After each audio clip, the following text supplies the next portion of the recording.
meeting in 2026. It gives us the opportunity to evaluate our plans and priorities for this year of action to strengthen collaboration and ensure that Feed Salone continues to move from aspiration to acceleration. And it allows Excellency the President to once again inspire us with his vision and motivate us to do even more in securing a future where Sierra Leone feeds itself with pride. At this point, Your Excellency, it's my pleasure to invite members of the Council for a self-introduction, after which His Excellency the President will deliver his keynote address and continue presiding over the rest of the meeting, supported by the Minister of Agriculture and Secretary of the Council. On that note, we'll start self-introduction with the Minister of State and also the Vice President, and we move to our right.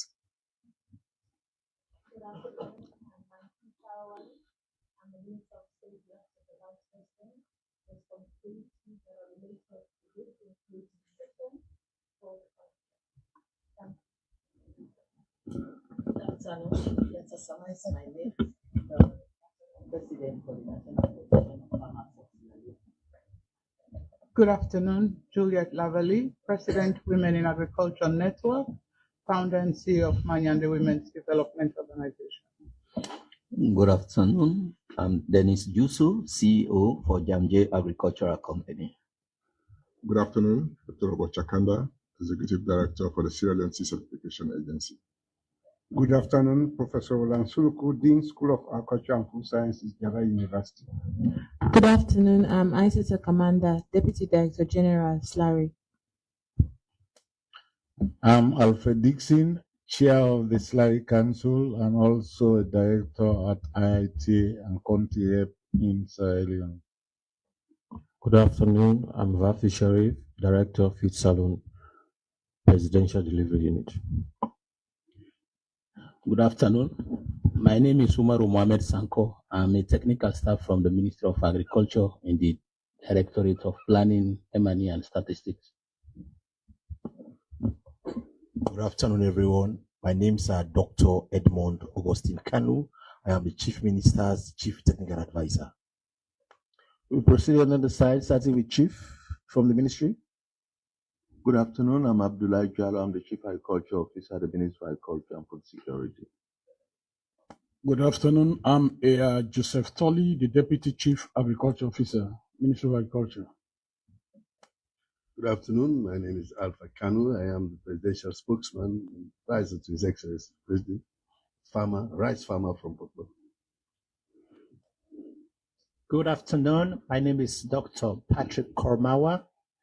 I'm a director at the Presidential Initiative on Climate Change, Renewable Energy and Food Security, responsible for food security and climate smart agricultural transformation. Thank you. Good afternoon, Honorable Mimayi Masova Davis, Deputy Minister Environment. Good afternoon, Sahemo is my name, Deputy Minister 2, Minister of Agriculture and Food Security. Good afternoon, Teresa Benedict, Deputy Minister, Minister of Agriculture and Food Security. Good afternoon, Kenya Bale, Minister of Planning and Economic Development and custodian of the Big Five Game Changers. Good afternoon, Jiwa Abdullahi, Minister of the Environment and Climate Change. Good afternoon, Alpha Ibrahim Sise, Minister of Trade and Industry. Good afternoon all, Henry Musa Kwaka, Minister of Agriculture and Food Security and Secretary to the Council. Good afternoon, Your Excellency, Chief Minister Dr. David Moyo Nasenge. Your Excellency, sir. Good afternoon, everyone. The Honorable Vice President, Ministers of Government, representatives of the private sector that are here today, various farmers organizations, ladies and gentlemen, good afternoon again. First, I want to thank all of you for coming together today to be part of the Presidential Council on delivery for Feed Salone. Feed Salone, as we all know, is our own creation to respond to a problem that we've faced for a very long time. As a nation that has all the conditions to feed itself and to be able to make money and employ its citizens, we have not been able to do that. We established this council for one clear purpose, and that is to ensure that Feed Salone delivers tangible results for the people of Sierra Leone. That is why the composition is quite diverse. A lot of people from different walks of life. The program, of course, represents a fundamental shift in how we have approached agriculture in this country. And we all know that for a very long time, agriculture in Sierra Leone has been viewed mainly as subsistence. We must move from that if we have to be able to feed ourselves and to be able to create the jobs that agriculture will be able to help us do that, but also to move the economy and to feed our people, making sure that the issues of malnutrition are taken care of. For us, agriculture must become a modern productive sector that feeds our nation, creates jobs, and also strengthens rural livelihood. But our people need support, as we all know. They cannot. You know, poverty exists in different forms, and sometimes just the lack of ideas as to what to do next is also a form of poverty. For some of us who've been fortunate to know what to do and what other countries have done to be industrial countries today, we all know that they've had to go through a successful agricultural transformation. So this particular approach is guided by three clear principles. First, Sierra Leone must increasingly feed itself. Why should we import most of what we import? It's wrong. Second, agriculture must create jobs and economic opportunities, as it has done for many other countries in the world. And the third is food. The food on our tables should increasingly be grown in Sierra Leone. We have all the conditions. We are creating the policy environment and taking care of all the other aspects that we allow us to do that. This is the vision of Feed Salone. So as you come together today to check where we are, I want to welcome all of you to this meeting. Why does this matter? Ladies and gentlemen, we are advancing this agenda at a time when the global environment is increasingly uncertain. We started a few years back, but today as I speak to you, we all know what is happening, and the world is confused. You've seen the withdrawal of overseas development aid to mostly Africa and least developed countries. That it's leaving a gap in our ability to be able to support growth. But we shouldn't use it as an excuse. I think we should take on the challenge, and that is why we as leaders have to provide alternative methods or ways, pathways to keeping our development on track. Instead of investing in human beings, we can see that the West, or most of the world, is actually investing now in bombs that kill human beings in mass numbers. Conflict and geopolitical tensions continue, as we know, to disrupt supply chains and also create volatility in food and energy markets. So for countries like Sierra Leone, I think especially the fact that we depend heavily on imported food, these disruptions can be serious. And the fact that we have most of the conditions that we should allow us to feed ourselves. I think it is only with the wrong vision or no vision at all at the national level that we will sit idly by and allow that to happen. Food security today, therefore, is not only a development issue, but also a matter of national resilience. Why should we suffer when we have all the conditions?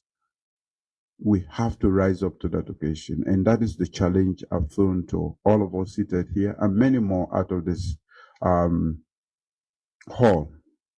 As we all know, across West Africa, this challenge is becoming even more urgent. As chair of the ECOWAS Authority of Heads of State, I believe that strengthening agricultural production across our region will be essential for long-term stability and also prosperity for obvious reasons that you all know. And we have to make sure that this goes even beyond our own borders, not just feeding Sierra Leone, but also making sure that we can feed other nations and make money and employ the many youths that we have who need jobs. Over the past 2.5 years, we have begun translating this vision into action. Encouraging progress is beginning to emerge, as you all know, and it is our responsibility not only to monitor that progress, but to accelerate. Food remains available in our markets and prices have been stabilized. Pressure on our food import bill is beginning to ease off, particularly for staples like rice, as you all know. We hope that the current tensions around the world will not change that situation.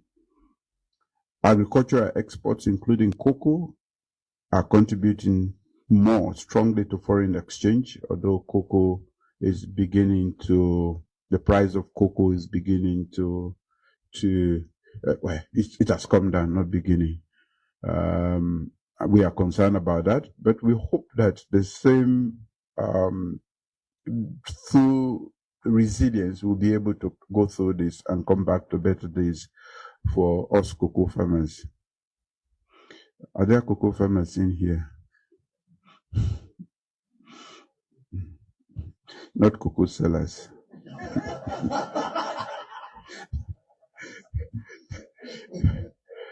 As I speak today, farmers now have better access to seeds, technologies, and also financing. I have gone around some of the facilities we've created, My 91, Rukupru. These are impressive actions taken to actually provide the fundamentals for a successful transformation. And again, I want to thank all of you. We have started on the right footing and we should continue to work very hard.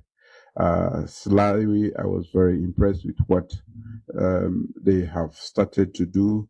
The seed lab in My 91, and I know that quite a lot is going on in Jala too.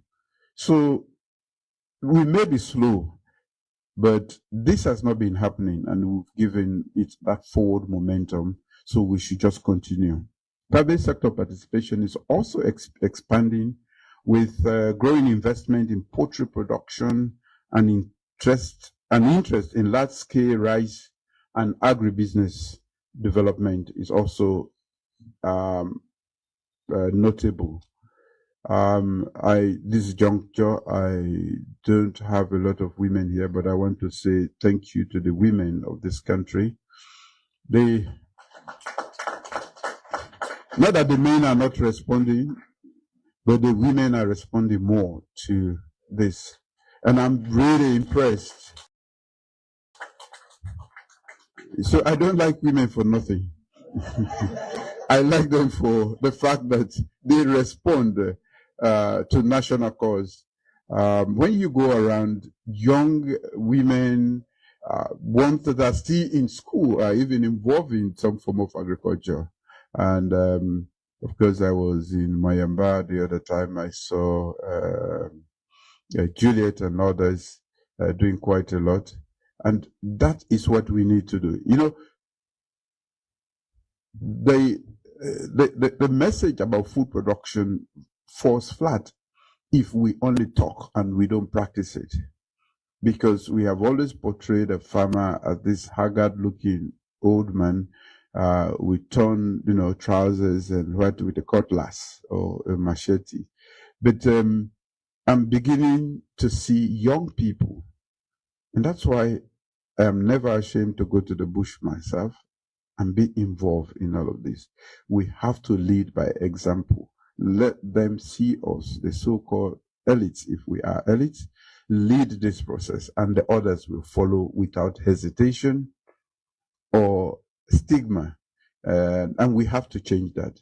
And I have come across a few people who are doing it, and I have always encouraged the Minister of Agriculture as agriculture is technical. Don't let them get frustrated. Provide the technical support to them as quickly as possible before they fall, they drop out of it, because it can be a little expensive. And without technical backstopping, you could fall off the radar, and that will affect the mood that I want us to create. 2026 must be a year of action for Feed Salone. We've been talking, and now with some of the pillars supporting this transformation almost ready, we should start to show to the world and to Sierra Leone. Many people who are in the city say, you be say they provide rice, where the rest, and I make we stabilize the price of rice for so they're going to eat while we work. The farmers, and by the time they wake up one day, they will tell them that the bill for importation of rice is way down there, and we'll be creating or keeping the money in here. The next phase of Feed Salone must focus firmly on implementation, therefore. We've been talking, we've been planning, and I have confessed elsewhere that when I actually decided that we should embark on agriculture at the scale at which we are doing it, I did not realize that it needs a lot of infrastructure. So agriculture, I was discussing with some of my partners, our partners out there, the prerequisite is actually infrastructure before you get started. I didn't know, I thought it was about production. But even if we are to produce all the rice we can feed on in this country, we need to keep it somewhere. We need to process it, and we need to move it from the farms to the market. And most of these facilities are not there. So people don't understand the challenges we have faced in getting started. They thought that from year one, we produce enough rice for everybody. Without tractors, without the inputs, without quality seeds, without the milling facilities, without the increasing the land under cultivation. So in the coming months, several key infrastructure projects will be completed, including bridges and feeder roads that will connect farmers more efficiently to markets. That is a very encouraging development. We must also expect significant progress in the development of our rice clusters, particularly in Tomabom, where irrigation works are nearing completion, and Bundapi. These are interesting, and because a lot of people don't know that until we are able to fix these infrastructural gaps, we cannot embark on effective production. These clusters represent a new commercial model where irrigation, mechanization, milling, storage, and market access operates together to create scale and competitive competitiveness. So I'm happy, and I was very pleased to, one of the paramount chiefs said, since you chose Tomabo as a site, this in our whole history, this is the first time we have seen the minister visit here 17 times. So of all the ministers of agriculture, he's the one who has visited this site 17 times. I don't know if he's been counting himself, but that is what one of the chiefs told me. I'm encouraged that he's providing leadership, and let's make this sacrifice for our nation. We should not be importing rice. We should not be importing onion. We should not be importing maize for those producing for poultry feed. I know that a lot of people, that's another interesting development, Mr. Vice President. A lot of people are involved in poultry, and we need a critical mass of technical people to help them, really encourage them so they don't make mistakes or they don't get into challenges that will kill their zeal. I noticed again, the women, I think, are leading. I don't have the data, but I hope the men will take this challenge more seriously and stop clapping just for the women.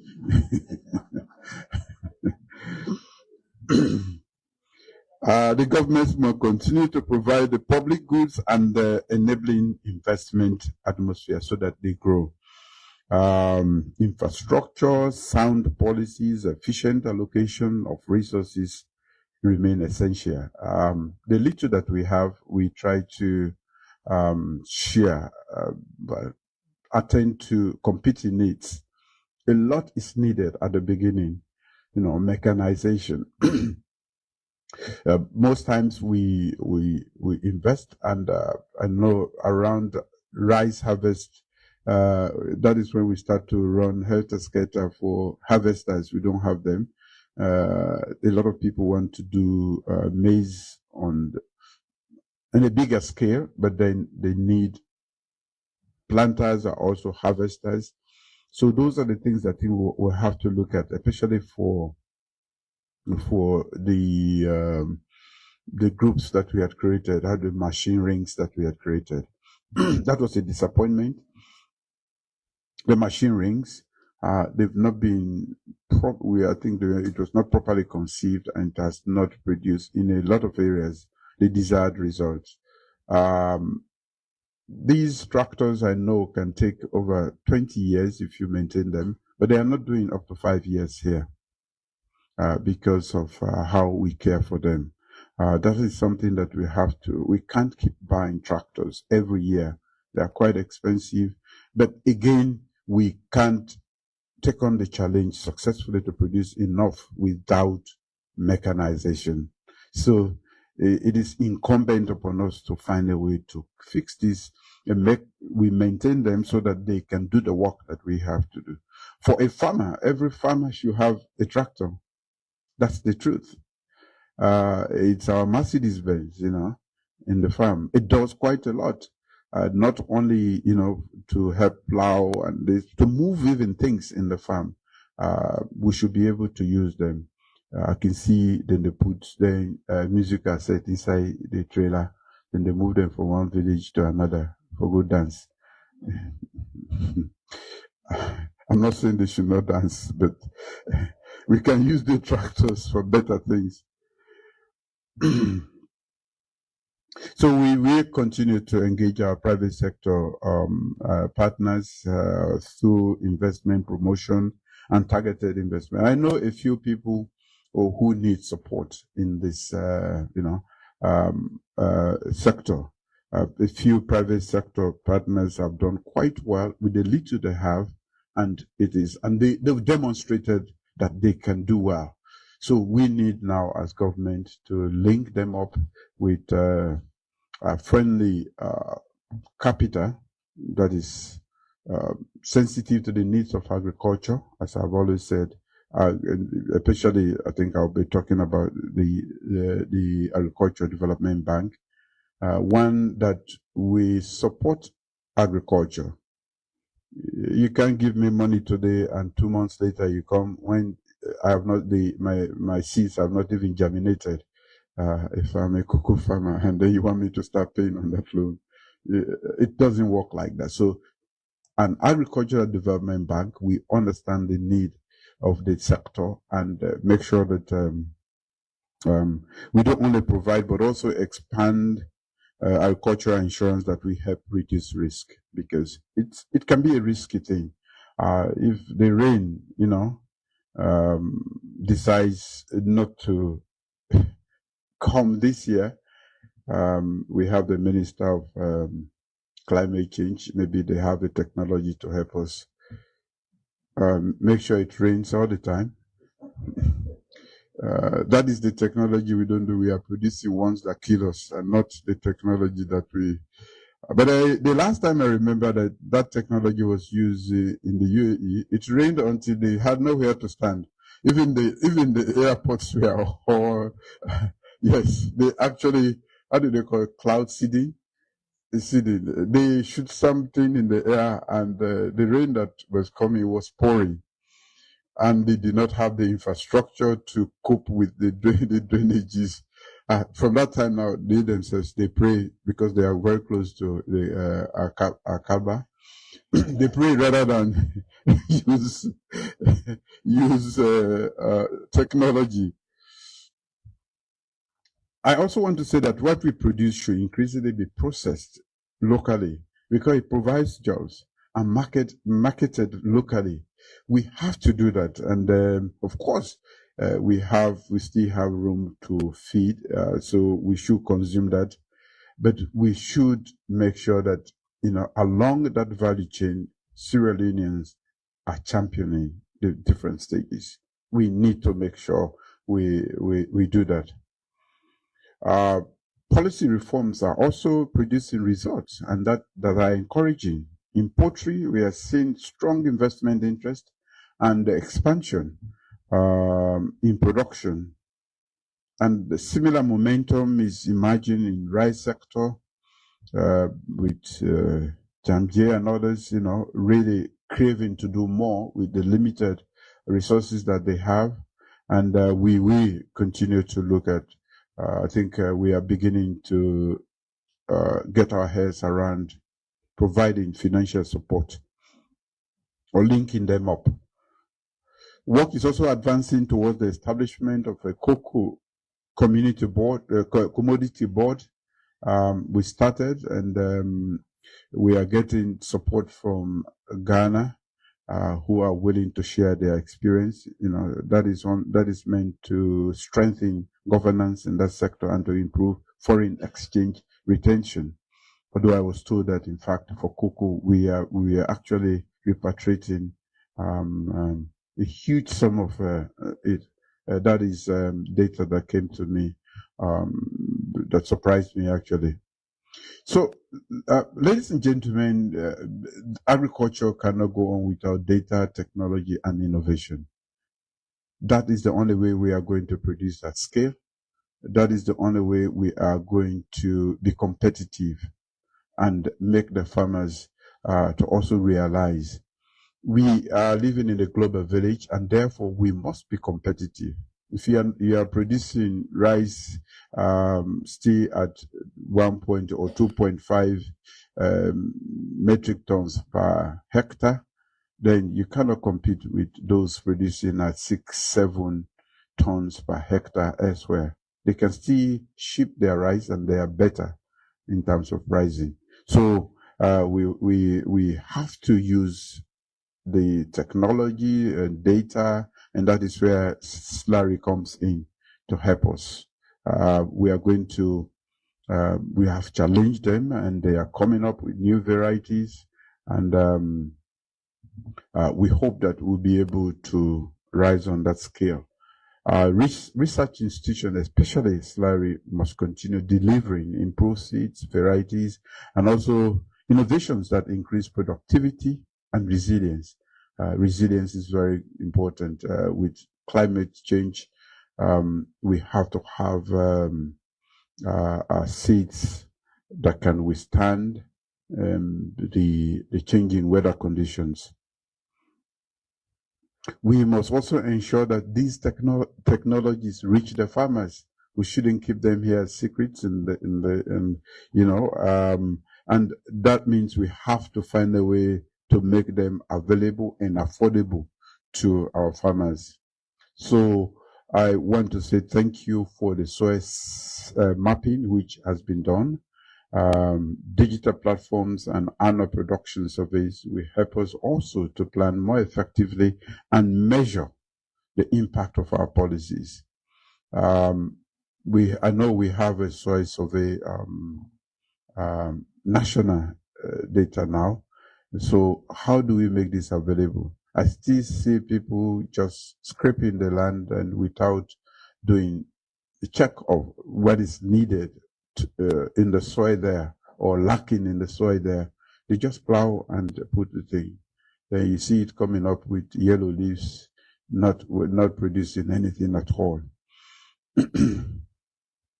And so we must empower the youth and women because they remain priority, in my opinion. And I think it's true that we should give them the support. The Youth Agripreneurship Innovation Center I mentioned earlier in Jala will be completed this year. We have to teach them to be able to do business in agriculture. There are various aspects, not just the production, but also in the what is done in terms of value throughout the value chain. We also continue working closely with development partners and investors who share our vision for transforming our agricultural sector. So a lot of people just want to come for minerals. Sometimes they come for the critical minerals too. We should tell them agriculture is a critical activity and encourage them to be engaged, because for us at this point in time, agriculture is more critical and we have to lure them to move towards that.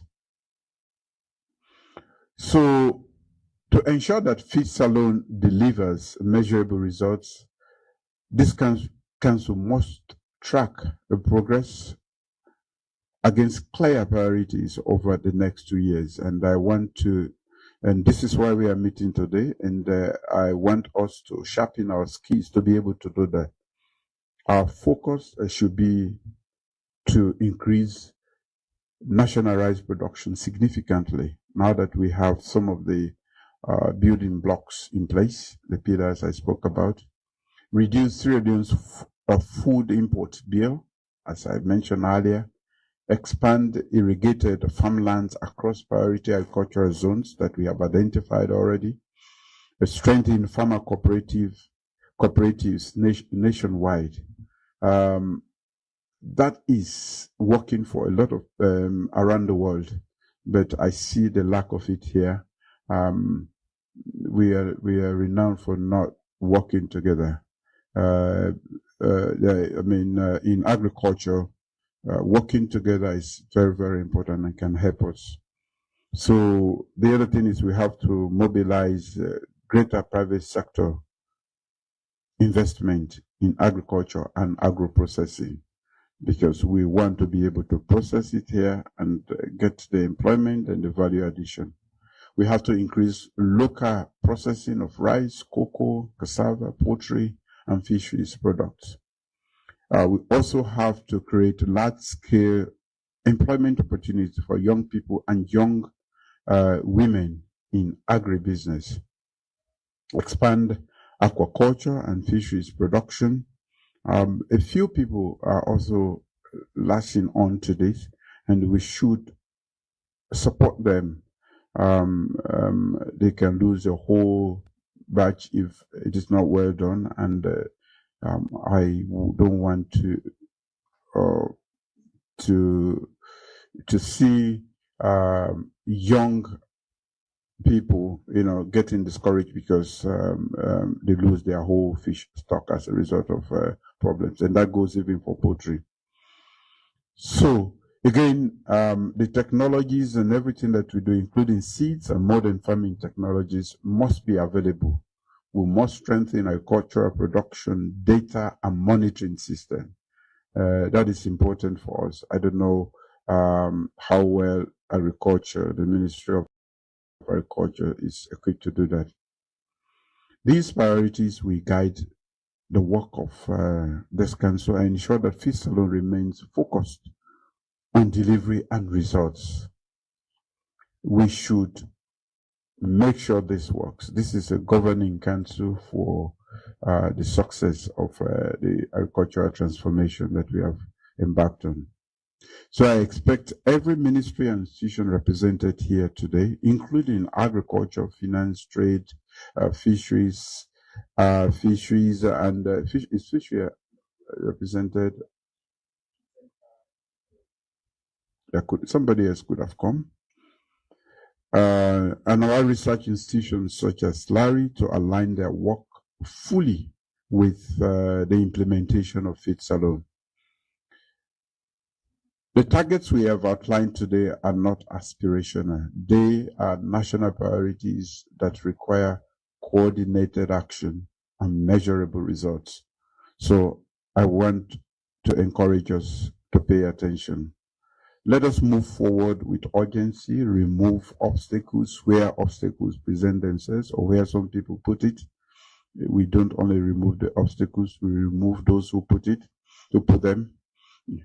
And ensure that Feed Salone delivers a real benefit for the people of Sierra Leone. In terms of accountability framework, Feed Salone must remain a whole of government effort. It is not agriculture alone. We have to fix roads, we have to bring electricity to where agriculture is being done. We have to make sure that there are health facilities where we are doing the agroecologies that support mass production, that around those facilities or clusters we create the necessary health conditions that can service, deliver health care to our people. Every ministry, department, agency represented here must treat this program as a national priority. We are not saying that other activities in other ministries are not important. We are only saying that we are only sitting here now because we've had breakfast today and lunch. That is food. And of course, I recognize that some people are fasting. For some of us who have not fasted, we hope that they will pray for us.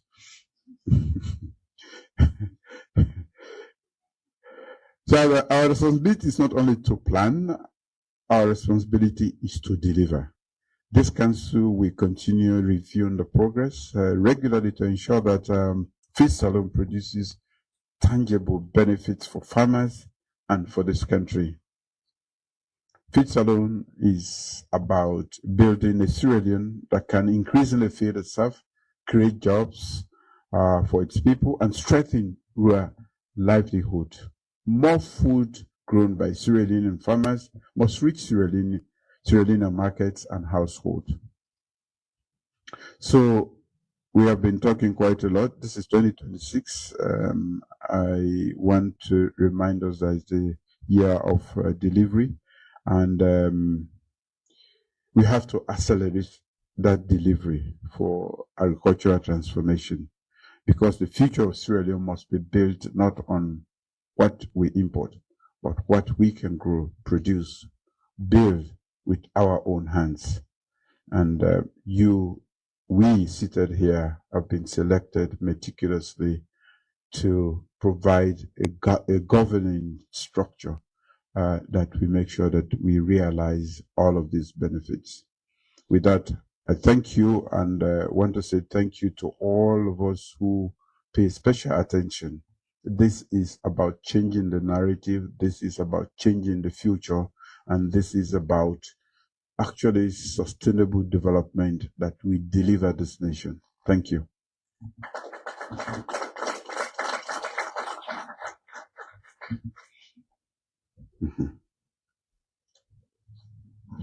Thank you very much, Your Excellency, Honorable Vice President, Chief Minister, colleague ministers, and fellow members of the Presidential Council. I would like to thank His Excellency again for that speech. In fact, what the speech has done is actually really go through a lot of what I have on the slides that I'm about to show.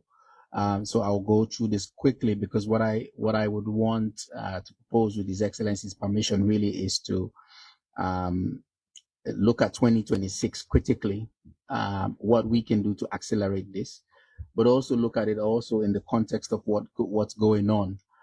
We want to pray that it ends and that we are not impacted a lot at this global crisis, but we also want to prepare. And I think I wanted to use this platform today to generate some discussions and actions that we can take in that regard. So I'll go very quickly because His Excellency has actually done an amazing job in laying out what we've done so far. I'll just gloss over that very quickly. And then for what we have in 2026, what we plan to do, and then to tee up the discussion about how we can really prepare ourselves very well. All right, next slide. Just keep going. Next slide. All right. Apologies if not everybody has the slides printed, but I will speak through what we have. Like His Excellency said, we're now in the third full year of Feed Salone, where we have a full planting season. We count for us in seasons.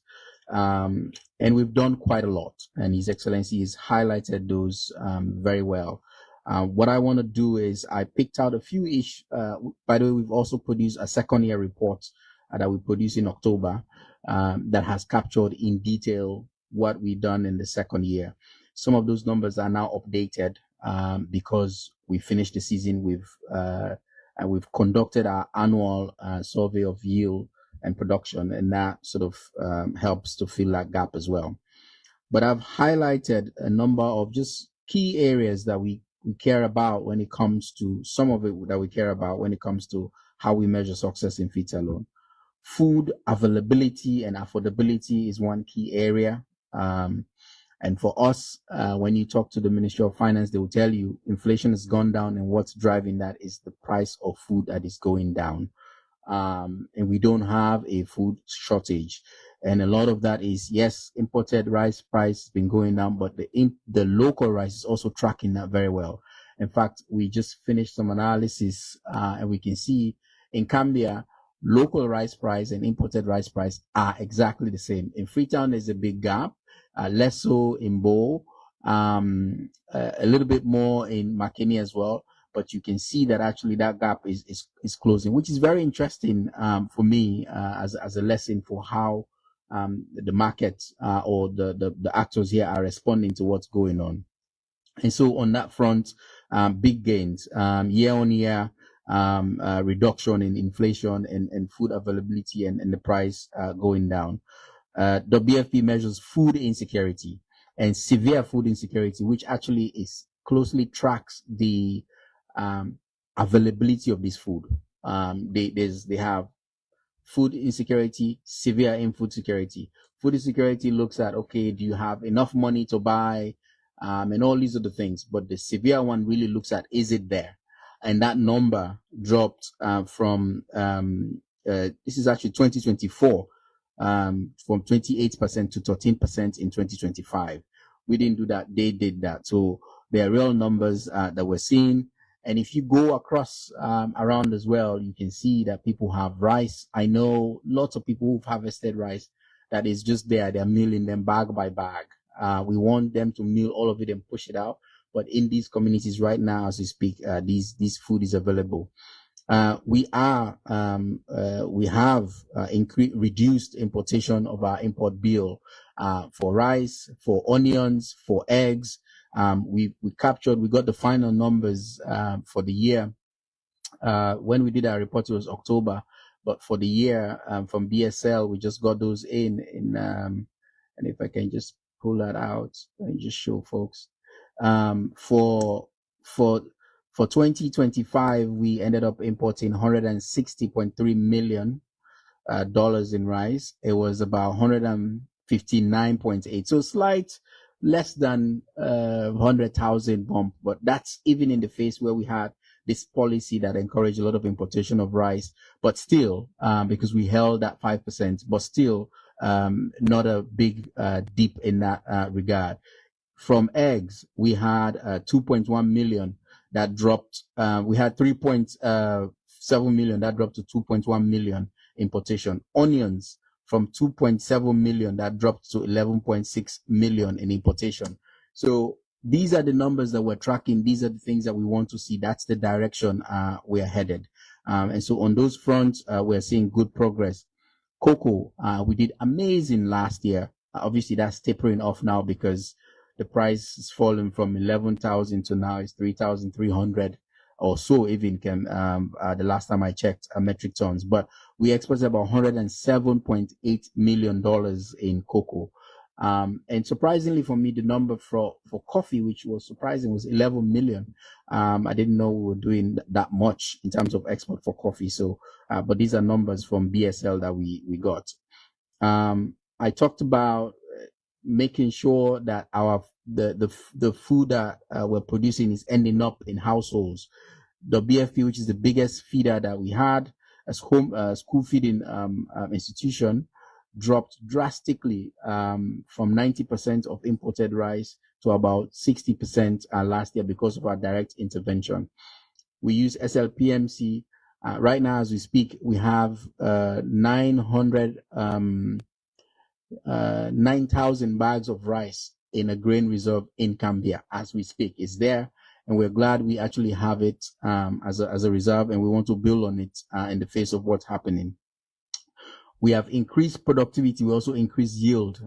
With that, our final data, which we're validating, indicates that, marginal gain. It's really hard to increase yield drastically, but we were at 2.1 metric tons per hectare for rice. We're now at 2.37 metric tons. Small gains. We're going in the right direction as well. We have put new seeds out, new technologies out for smallholder farmers. And we are now working very hard to multiply those and hand it to them.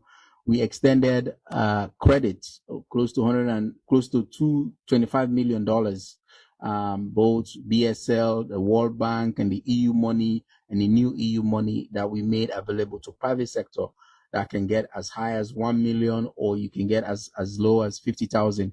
But also Apex Bank, which can give people $20, $50 for seeds in these communities. Private sector. One of the key ways we think Feed Salone can be regarded as a success is if we see the number of private sector that are coming into the space across value chain. So rice, cassava, onions, poultry, and we are seeing those every day. And this is partly based on the president's call, some of them. Others responding to policy and funding that we put in the space that they can attract. We have pushed big on innovation, those systems. The swell study that we've done, first it was done on paper, they wrote the report. We've worked to put them to a digital format, and we're working even to make it even more accessible and add that with AI so that it can be predictive. And that's the work we're doing with SLARI and IITA. We have, the president talked about the new seeds lab, which is a wonderful facility that allows us to really test our seeds, all sorts. And on the seed front, for the past 3-4 years now, we have not imported seeds into this country because we have built a seed system from SLARI all the way to the guys that multiply seeds and give to smallholder farmers. Next slide. This is just focusing on rice. Again, our annual, I pushed my team, and we started last year, that we have to be the authority when it comes to production and yield survey. We have to do an annual one every year. We did one last year. This is one we're yet to validate, but this is preliminary results we're getting from it. And we're highlighting rice here. There's a slight nudge up in rice self-sufficiency from 72 to 73%. Slight increase, 4% increase in the area under cultivation. And I just mentioned the yield from 2.18 to 2.37. An area cultivated, not a big jump, but what we saw in the analysis are actually people are moving a lot because we had this campaign to go to the inland valley swamp, that we are seeing that happening, and that really contributed to some of what we're doing. And we're excited. There's a new project with environment that is really going to help us do quite a lot around these protected forest areas where inland valley swamp cultivation can be a big thing that we can do. Next slide. Again, part of, now this doesn't show up necessarily immediately on the tables of people, but these are some of the grunt work that we realize into projects, into programs that land. So I keep going back to this every time we make a presentation. His Excellency went and secured pledges. We are doing that hard work to translate those pledges into action. Last week, we were negotiating with African Development Bank for this $75 million OPEC fund that will go into another level in Cambia, and the same clusters that we have in Bont and Pujon will have in Cambia, Putloko, and Tonkolili areas. $75 million negotiated. It's waiting to come to finance. We're in conversation with the World Bank to prepare a new project on our cash crops, cocoa, which they are very keen on, cassava, rice, and cashew. We're pushing them to add cashew to it. So a lot of work that we had done last year that is yielding results. Next slide. This is just a pictorial sort of image of some of the things. Just 2 weeks ago, I was at Newton Poultry, the guys that are doing the first mechanized poultry that I've seen actually laying eggs. They've started, the eggs are now laying, they were pushing out 22,000 eggs a day. And then I was there that week before, and then another group came to me. They said, oh, in May or June, we will have 35,000 eggs a day. And Deputy Minister of Mines says, I have a group, we're working on 100,000 eggs a day. So it's super exciting, that space where a lot of people come in. Of course, the bottleneck is feed. They want maize, they want the feed. For now, they're all importing their feed in, and they're quickly scrambling, and we're helping them. And this is part of our key priority areas for the year, to help maize feed production and make that available to them.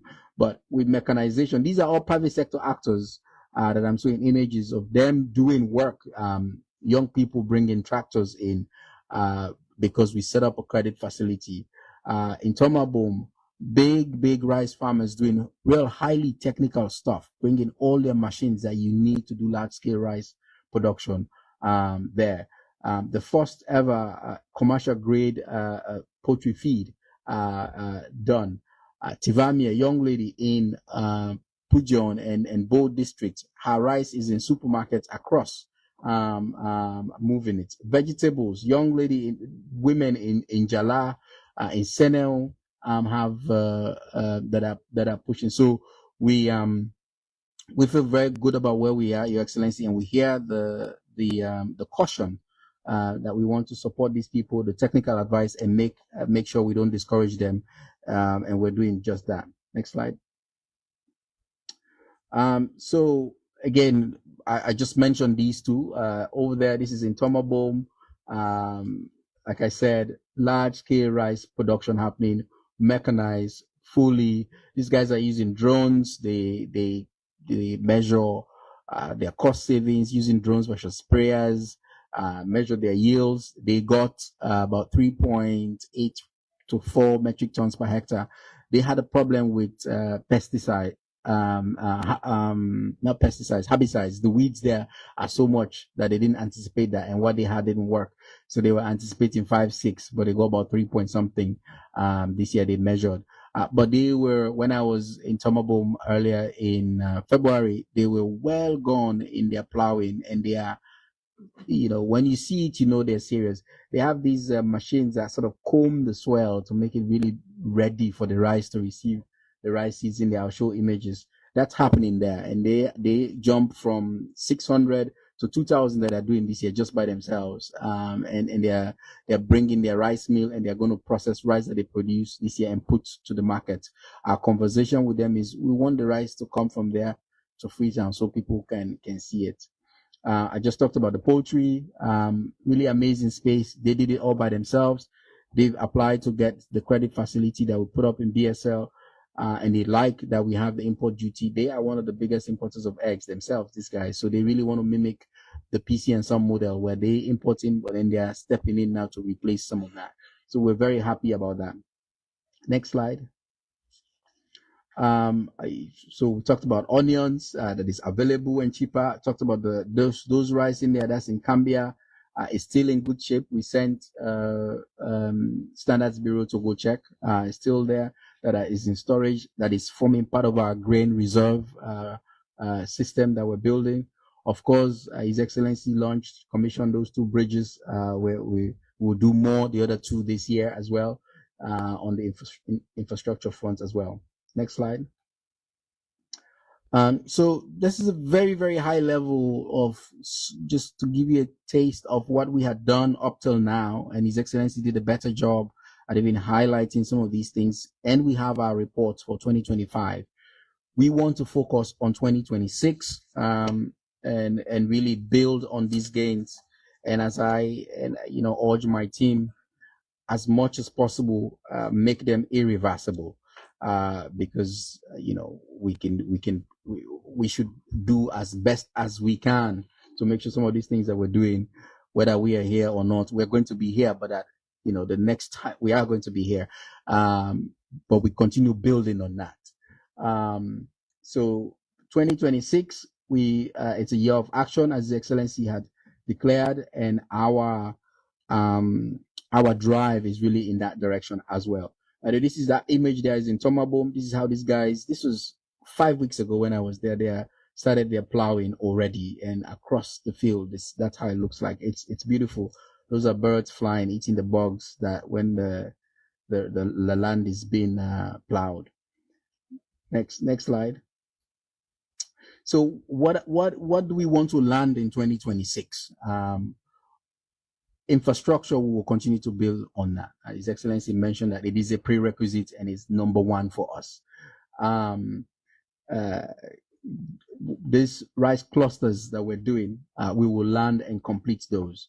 The Agricultural Development Bank, we will land that this year. It's a key part of what we want to do. The Cocoa Board, we'll have a discussion on it. That's also a key priority that came up before just this year, and that we will push on it. And then those systems that will help transformation, whether it's the swells, whether it's nutrition work, whether it's farmer registration, whether it's weather data for insurance, all of those things we will push on this year. And we have a new project on livestock. We will land, I'll highlight key things that will land from that project that this year. This year, we want to prioritize this youth incubation or innovation center in Jala. We will complete that, we will furnish that, and we'll make that functional, and we will use it to continue to train and bring and give that technical expertise that is needed for these young people that have come to the space, and that this becomes a place that they come and engage and continue to push that. And of course, we'll continue to create incentives for private sector. Next slide. Modern infrastructure. So we'll complete 420 kilometers of feeder road this year in 8 districts. Some of them include bridges that are, they're not like the ones that the president launched, but they're, the one that I went to in Kono just 3 weeks ago. This one place, the people said for half the year is closed, because the only bikes can go through, no cars can come. You have to bring your goods, they load it and all that. And we are building the bridge at the bottom right there. It's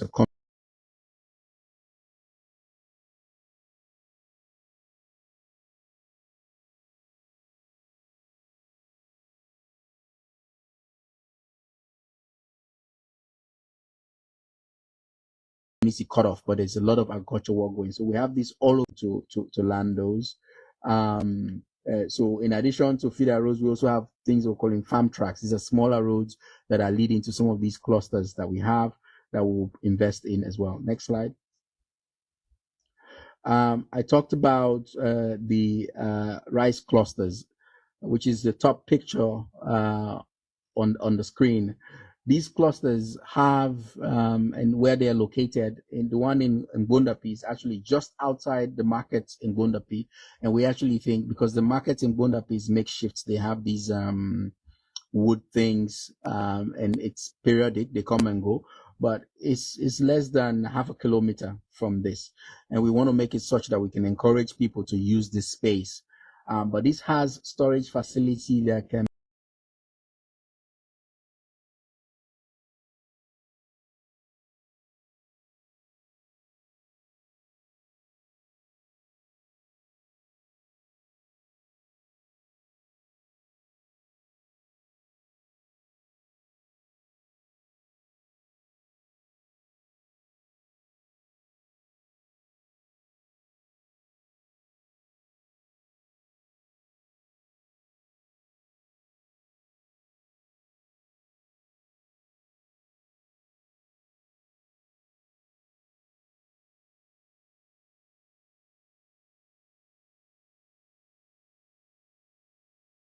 be, I think, 2 storage facilities for grain and paddy, up to 1,200 metric tons. And then it will have different scales of rice, allow us to invest in the production so we can harvest and bring and process and push to the market. So the 4 sectors of irrigation happening.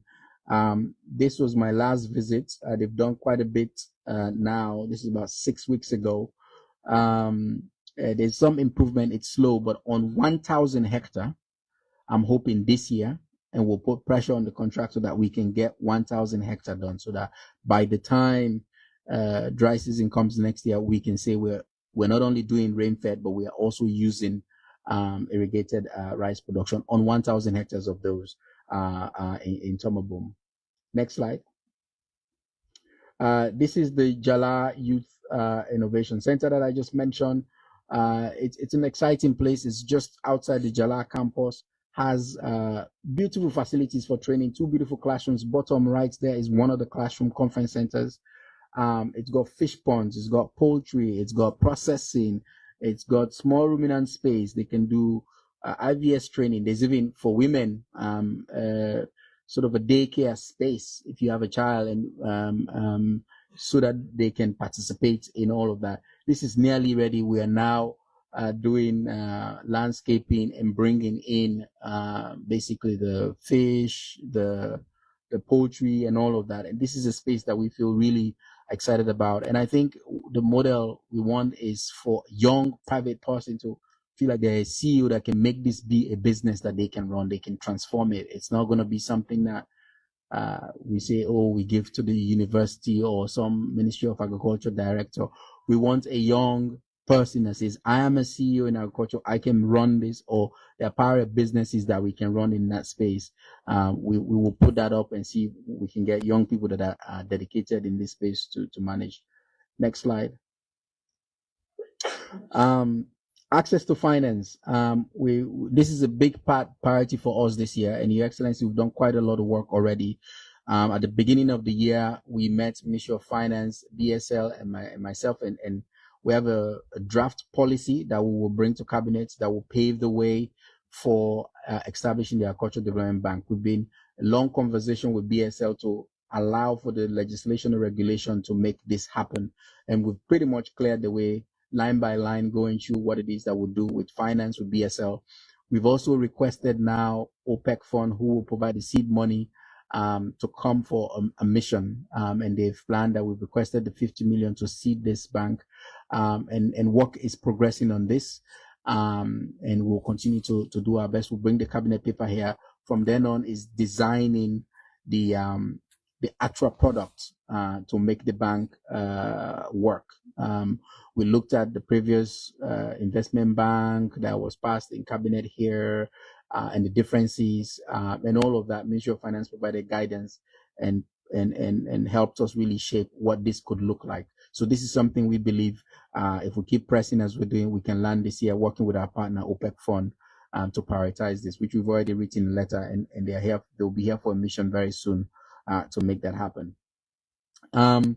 You mentioned insurance. Part of what we want to do is, people, you can go to a bank and get a loan, but if the person giving you the loan doesn't believe that there's risk and you're not covered, then they will be hesitant. They ask for lots of things that make it really harder for people, which is why we think insurance has to be a big part. Last year, we piloted the insurance scheme with money from EU and UNCDF. We got some results. We want to scale that, and we're working on the policy around that as well.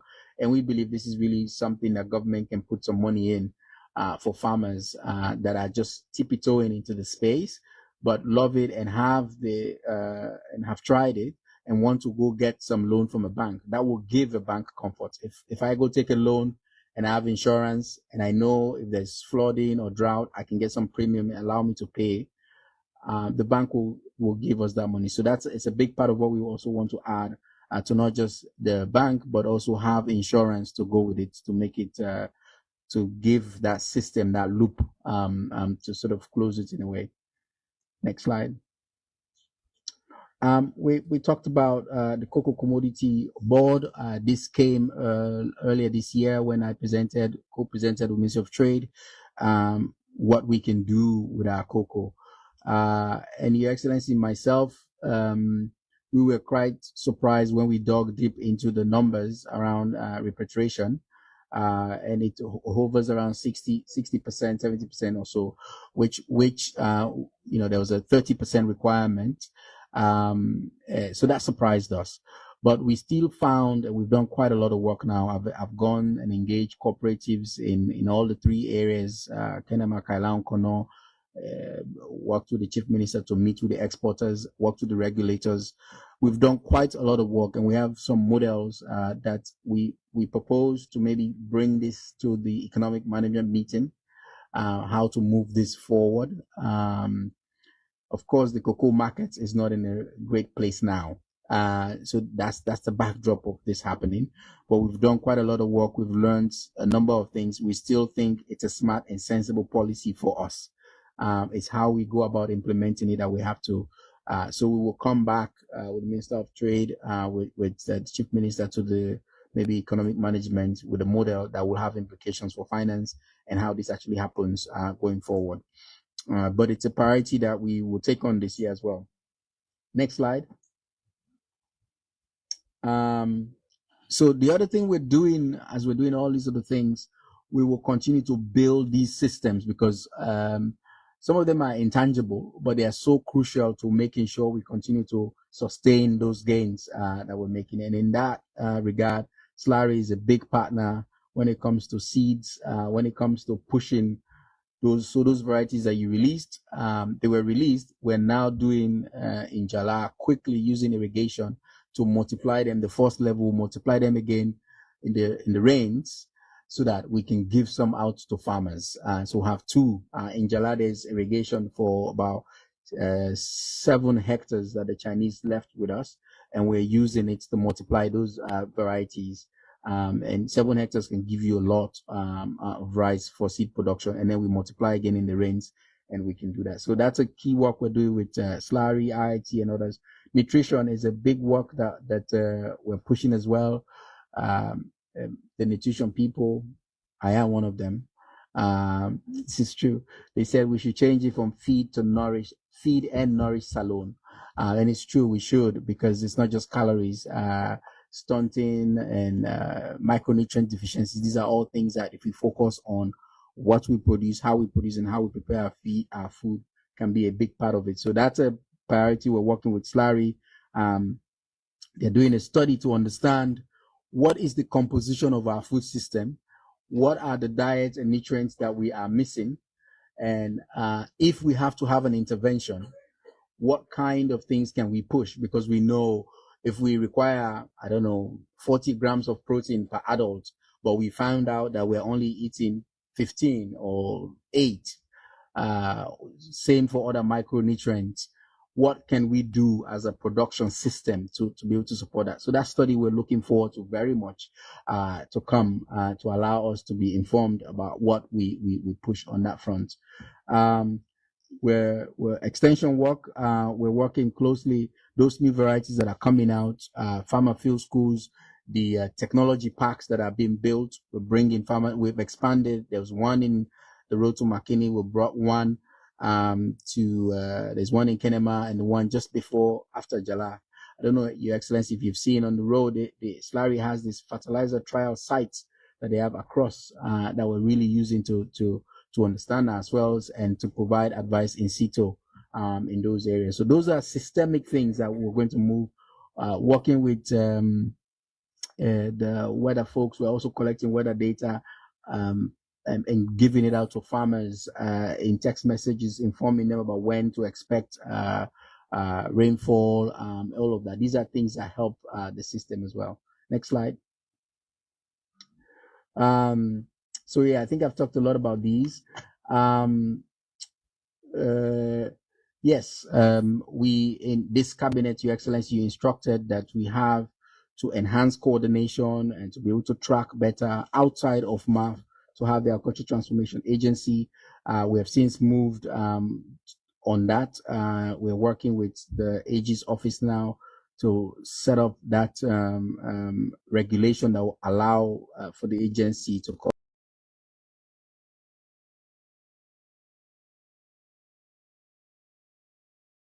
into being and operate. Meanwhile, we have the ATO where we have funding from AGRA, where there's staff that are helping to sort of do the kinds of things, salaries and benefits. How do you motivate them? So that's something that is also ongoing. I've talked about our MAF, the data system. You mentioned this. So I'm very proud of our data system. It may not be perfect, but every day we push. We did an exercise where we did a theory of change and mapped out all the indicators, both outcome level, output level, that we want to track. I don't have it here in an annex. I could. But that's something that guides the kinds of information that we want to collect, down to fertilizer usage, how much area for mechanization, nutrition, lots of these kinds of things that add up, and we're collecting that data. And we're collecting it also with our annual production and yield survey, as I mentioned. This is something we have not done, but I've insisted that we do it, and for all our key crops, and we do it when people are expecting it. We bring experts in. This time when we were doing it, we brought folks from Stat Sierra Leone, finance, all the other technical people that can come to bear on that, and we're just about to validate and release that as well. So on data, I feel very good with where we are, with the improvements that we're making. Of course, we can always improve on that as well. The swell system, we're upgrading that to make it AI enabled. It's there. You can go to a website. You can look at districts, chiefdoms, and the characteristics of their swells. We're making it finer. The grid radius that was used to collect this data was 10 kilometer by 10 kilometer. That's broad. But if you feed that into AI, it can give you even 30 meter by 30 meter, which is what's preferred. And that's what we're doing now with IITA and Slurry. We're using a number of technologies for extension. The radio that you launched in Cambia is live. We're working very hard to bring it in Freetown. I think it's in maybe 10 or 8 districts, not yet in Western area, but I go on it almost every 2 weeks. And every time I'm out there, we engage. We're using IVR as well to be able to use cell phones to push message to farmers. These are all systemic things that will support sort of the growth that we want to see, that we're investing in and will continue to do. Next slide. The farmer registration, we've talked about this a lot. But we're finally getting there, almost there. We've built now the system for it. This is one that will be linked to the NIN, the unique identifier. We have an MOU with NCRA now. They've signed up. We can access their server, but we also have fingerprint enabled part of this process that will allow us to really identify farmers, so that if we want to do large scale interventions, this can happen. The system is now built. They will start going out to collect the data, registering farmers by the end of this month. Next slide. I mentioned that this livestock project started. What we will do this year, what will it land? Part of it is poultry is a big part of it. The infrastructure, the animal health system is a big part of it. Maize production to support is a big part of what we're doing, and building grazing land to avoid this crop and livestock farmer conflict. There are some areas identified that we think for the first year of this project, these are priority areas that priority things. If we do, we begin to show visibility and impact of the project straight away. And so this is what we've pushed. We would encourage. There will be some support schemes also for folks that are either feed processing or already have a small poultry they want to expand. These are all things to just give flexibility for us to do things. That's what we have for that project for this year. Those are the key high-level things that we want to push. There will be a lot of emphasis on women on this one. When it comes to the poultry, there's a category where we're supporting them as well in this, and building that infrastructure, whether is like I said, vaccine, vet centers, vet clinics across 6 in the district, where you can have, I'm told there's not a credible vet clinic, maybe but 1. People bring everything from Guinea and elsewhere. So we want to distribute across the district 6 of these. So we think that would add quite a lot to the space. Next slide. In terms of cultivation, from government, this is government and project. These are the numbers, and I think I will tee up the conversation from this about in light of what we have going on. So rice, 17,000 hectares is what we hope to do. This is combined governments, which, well, for now, the PET form that we had sent long before was to do 5,000 from the cluster development. But I want us to revise that in light of this, and that will be really part of the key points of conversation for us. Cocoa, every year we've been doing 3,000 hectares. We will do again this year. Onions, this is just project. This is not with what the private sector is doing. This is what we're doing. Maize from us, and there are a lot of people involved in it, and other crops, cassava. These are sort of directly from us, but our yields and production survey will tell you that what's been done in the country is way more. This is just directly what's under our influence that we hope to do this year. Next slide. Yes.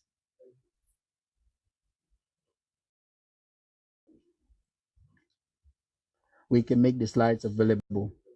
Okay. All right. Next slide.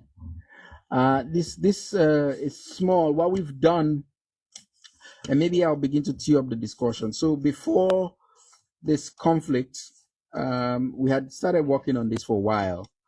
I think there's an opportunity for us, given that these 2 clusters in Tomabom and Bondapi are coming up, and I haven't mentioned this will come up. We have 40 new tractors that are being, actually as we speak, moved from the port now. We have 8 between Tomabom and Bondapi, powerful rice mills, and we have the land there. And we have a scenario where we could really deploy those to produce quite a lot and try to buffer any potential as much as we can in light of what we're doing. So we had planned to say, well, let's do 5,000 from government, and we've done the math, and that's what it is. But I want to put, and curious to hear from the council, we should probably triple or more than double this in light of what's going on and given the opportunities that we have. Of course, we already seen fertilizer prices go up. So we should, I know we had asked some of the questions I wanted to tee up, and I'll bring it up now. We've stayed away largely from bringing fertilizer in. We make the private sector do it, but they may be crunched. There's room, there's space for government to say, let's bring large-scale fertilizer in now and give it to the private sector. This is an opportunity to do that. There's also opportunity for us to go big on our own production, given that we actually have these mills, these storage facilities now that we can do. And with the 40 tractors, the lessons from the previous ones, we won't repeat those mistakes. So for me, these are 3 key things for 2026. And by the way, the rice we grow in 2026, we harvest early 2027, bag and begin to put in the market. And we don't want these infrastructure to be white elephants. So part of our thinking is to concentrate in where we have these processing facilities, where we have this land to be able to do that. And we want to come back and revise. We had already requested to finance, but we want to go back on that and revise. Next slide. So I've talked about this, the 40 tractors. By the way, the only thing I'll add is we are working very closely with the military and the correctional services. They are doing just themselves 6,000 hectares of rice this year, the military. Correctional services, they are poised to also do more. They did some. And so part of some of these tractors we think we can give to them as a plan in addition to deploying them in these areas. Next slide. I'll stop here. These are just, as I've already said, there's a crisis going on. We have an opportunity that it happened at the beginning of our planting season. We have the good fortune of having 40 tractors. We have rice mills that are being finished, that will be finished this year. The land is there. We think we can go big. We think we can bring inputs in. We know we don't want private sector or government to, but we can to step in. But this is there's a good reason to do that now and go big. The cocoa reform sector is going to take some resources. So these are all things that we would need to be able to drive this process. Next slide. What's on the next slide? Thank you very much for the attention, but we wanted to tee up these discussion points for the council. Thank you very much.